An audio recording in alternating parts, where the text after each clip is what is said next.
I think, listen, the two games, I feel we've been incredibly competitive. And you look behind some of the results, but you look at some of the performances.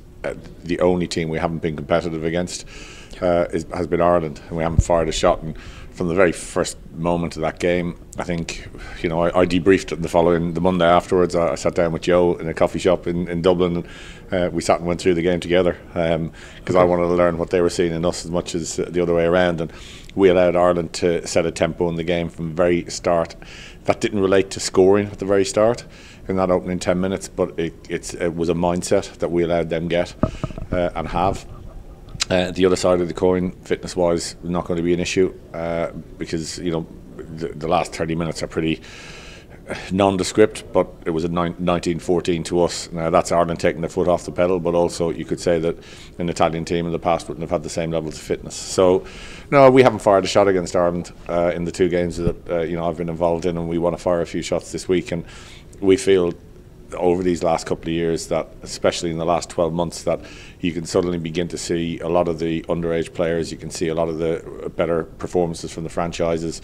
You can see a depth in terms of competition within the squad, which, if you had a magic wand and £1 million, you could change overnight. But it's been a process, and I've said to the fellas just this week, we're so close to not just being competitive, but actually turning over teams, and every game is an opportunity to do that. But we are also a very realistic group. It's against the second best team in the world. They've made their changes like we've made our changes, but the strength and depth of Irish rugby is just phenomenal. Yeah, you mentioned sitting down with Joe there and reviewing, which is really interesting. In the build up to a game like this, is there a bit of chat between you guys? I know no. It's a very nothing. No, it's different. It's always all right okay. After a game. And no, I think I'm always trying to learn, whether it's Wayne Smith coming in with us for a couple of weeks in Japan, which has been invaluable, and he was there in Verona last week with this group, and he'll join us for some of the World Cup preparation. Just sitting down and talking to people, it's you learn the whole time, and there's no doubt that Joe is the best there is in the business. He's just what he has done and achieved with Irish rugby over the few years is incredible.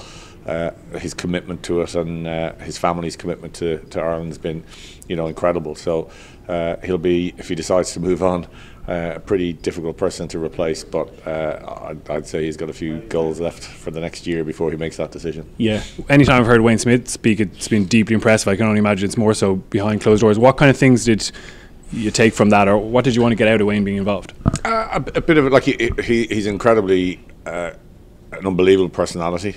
Terrible to say that you feel like you know nothing about rugby once you've sat down and talked to him. I know they call Joe Mr. Rugby, but Wayne is just unbelievable. Like 2 World Cups as a coach is pretty phenomenal. And he talked to everybody. I want them to talk to everyone. Different ways of learning, different ways of coaching, teaching. But one of the areas that we've asked him to focus on is an area that we feel, when we do understand it, and it's a real journey to understand it, is not backing up bad moments, and they have a phrase, or he has a phrase called a high frustration tolerance, and you could argue that we make it an intolerance. That we have to learn to get back on task. Every team has bad moments, and that's what I've been trying to say. If you look at our matches over the last 12 months, and you look at tipping points in matches, once we understand there are 5 or 6 key moments that will change the energy of a game completely. And once we learn that, there are going to be 5 or 6. They're not all going to go your way, but you have to get back on. And that could be anything from yellow cards to referee decisions to a missed tackle to you name it, as long as you don't back up those errors. And I think it's one of the big learnings, as we're never going to say that we're going to be the world champions in a year's time, but the whole growth of Italian rugby, we've seen so many things we've done right and well, and I know people take their stick and they can beat us over the head if they want, because if they want results they can, that's the world we live in. It's an immediate world, but we're pretty realistic, and now we feel we've got real growth. We've got an energy because we feel we're going somewhere, but when things go against us, we can't allow that to derail us. And that was one of the focus points that we asked for, because Wayne saw it in Japan firsthand.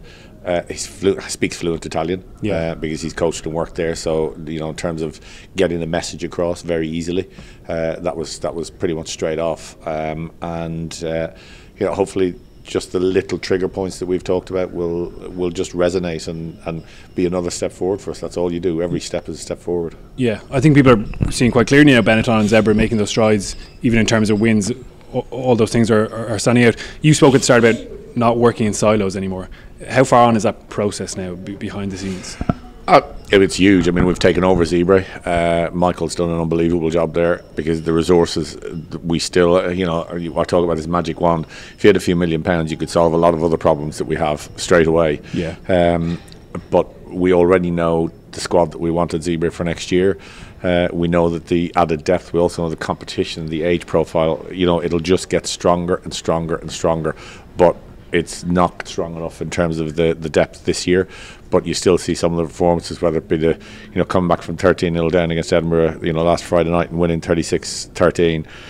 But again, when we talked about it when the boys arrived into camp, 13-0, Simon Hickey misses a kick to put them 16-0 up for Edinburgh, and instead he misses. Carlo Canna gets a kick. It's 13-3, and the game changed. And I actually turned to Caddy when Simon Hickey missed it. We were watching the game with my cat, and I turned to him. I said, "There's a turning point if Zebra sees this," because you could feel it was just a sitter of a kick missed, and it's how you react if you just stay in the fight. But it could tip the other way, and you could end up at the end of a 30-pointer if Hickey gets that. And you have to understand key moments in matches, and they're all there, and you work bloody hard for those moments. And I think that's where we're looking at now. We're just saying, okay, you look at the key moment. Yes, they're at the very highest level. They're not going for us at the moment, but we are getting to the stage where we're able to pinpoint those momentum shifters in matches. And against the number 2 side in the world, it's a tough ask, but we're not going out. We're competitive people, so we'll dream the dream before we get in any match and any pitch and see what comes. Yeah, the team you've named is possibly less familiar to people in Ireland in terms of the players, but what excites you about the selection you got there? There's a balance of experience in there. I think if you sat down with the Jacques Brunel or before, and Italian people long before, 3-4 years ago, Michele Campagnaro and Luca Marisi were the future of European rugby and Italian rugby. And Luca has come back after horrendous run of injuries, whether it be a ruptured spleen against Fiji when it through a bad tackle, through a knee that fell apart, and that was totally disintegrated. And to see him back and playing the way he is, that's really exciting. And to have him campo outside of him, who missed all of last year. So we can point to the Minozzis and Padavanis and Imbandas and Lacatas and all these people that we're missing, but everyone does. Leo Sarto, Angelo Esposito on his way back. But to see those two back in the midfield with Carlo pulling the strings is going to be exciting for anyone coming along to watch the game. So that's experience. Josue Zalocki and coming off the bench for Impact. Tiziano Pasquale had, who's beside us, played brilliantly, over in the test matches in Japan, as a starting tight head.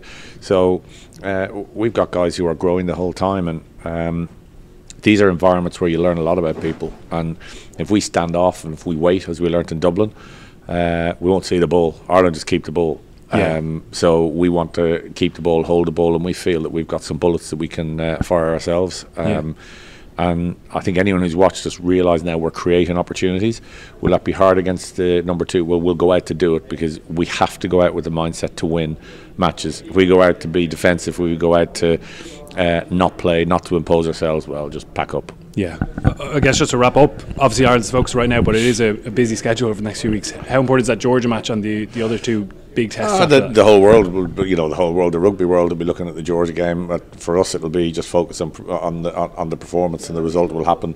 But go out to win the matches, go out to win, and not just to go out and defend to try and eke out the points. We will go out with the mindset to score points, to score tries, and see where that takes us. And it's exciting. We're playing Australia, New Zealand after that, and then you go into the Six Nations. You think Scotland away, Wales at home, Ireland at home, England away, France at home.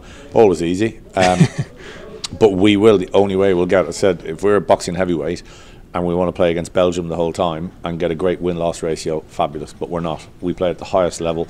We learn at the highest level. It's good that we've beaten Japan and Fiji over the last calendar year. Hopefully we'll do the same with Georgia, and then we have to move up not just to the teams around us, we have to start beating the teams above us and get ourselves back into that top 10 in the world and start working. And with the age profile of this team, you can only be excited, but I'm not about the future now, I'm about today, because people, it's the world we live in. You're judging results. I don't care about that. We were here to do a specific job. We feel we're doing what's right for Italian rugby, and I want these young guys to go out on Saturday and against a young Irish team as well. See what we can do. Best luck. Thanks a million for talking to us.